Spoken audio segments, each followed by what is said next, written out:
Hi folks, welcome back to the channel, and in this video I'm going to be putting to the test the Samsung S22 and showing you some of the images I've created this weekend using this little smartphone.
So that was our little trip to Whitby. How do I think the little Samsung S22 did? Well, given the fact that it is not the flagship model, that accolade goes to the S22 Ultra. I think the camera is very good. I was particularly impressed with the image stabilization in video mode. The stills are a bit of a mixed bag. I like the trio of lens options. You get a super wide lens, a standard lens, and a 3x telephoto lens. So the main lens is rated at being an f1.8 23mm focal length lens and produces images said to be 50 megapixels. Now, this is the best lens out of the three in my opinion. However, there are times when you will need more options, and thankfully the S22 has two further lenses. So the telephoto lens certainly does give you more options over your standard mobile phone with one fixed lens. This is a 3x optical zoom, and yeah, it's really handy. However, I do feel that most compact cameras could easily outperform it. You're getting on average a 10x zoom up to sort of 60x zooms with those types of digicams. However, this is still a better option than none at all. So the telephoto is rated at 10 megapixels, which is fine for social media and small print. It's got a focal range of a focal distance maximum of 63mm, and it's, I think, an f2.4 lens. And finally, we have the super wide lens. This is rated as f2.2, 13mm field of view, so it's really wide, and it's pretty useful for those images that you are really struggling to get a group of people or a wide vista into your shot, and that is rated at 12 megapixels. So the images out of the Samsung came out pretty well. I was happy with how the phone performed. Samsung seems to have been paying a lot of attention to getting a high dynamic range within a lot of those images and never had a blown out sky. Shadow detail was quite good considering the size of the lenses and the sensor. Sometimes there was a little bit of over sharpening I felt in some of the things like roof tiles and the edges of cliffs, things like that. You started to notice that there were a few chromatic aberrations, and of course, as you'd expect with this type of camera, you do get a lot of lens flare through those little lenses. There's no way to protect it really. You can't stick a lens hood on a phone, but there are cameras that do that as well. So overall, I think it performed pretty well. Night mode, well, that was a winner for me. Having a device that's pocketable, you can pull out your pocket, take really attractive images at night, I thought it was excellent. However, the downside of that, it wasn't as good doing night mode video as it was as doing stills. Oh, and one other thing, if you find that you're not happy with the JPEGs, there is the option to shoot RAW on this camera. I did include some of those RAW files which I'd processed within that montage.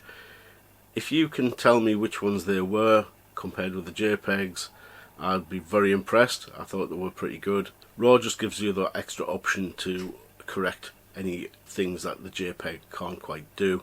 If you're shooting RAW, then obviously you can process those images and process them exactly how you saw it at the time or how you envisage the image should look. So to wrap up then, yes, I'm really happy with my purchase of the Samsung S22. I think it's going to be a great addition to my photography arsenal. I'll be able to shoot video much better with this phone than I could with my previous Motorola, and yeah, I just think it's handy to have as a point and shoot in your pocket as well. Now, I realise that the S23 has just been released, but I really think you should consider the S22. Just don't overlook it just yet. I think it's still got plenty to offer. So thank you very much for watching, and I'll catch you in the next video. Bye for now.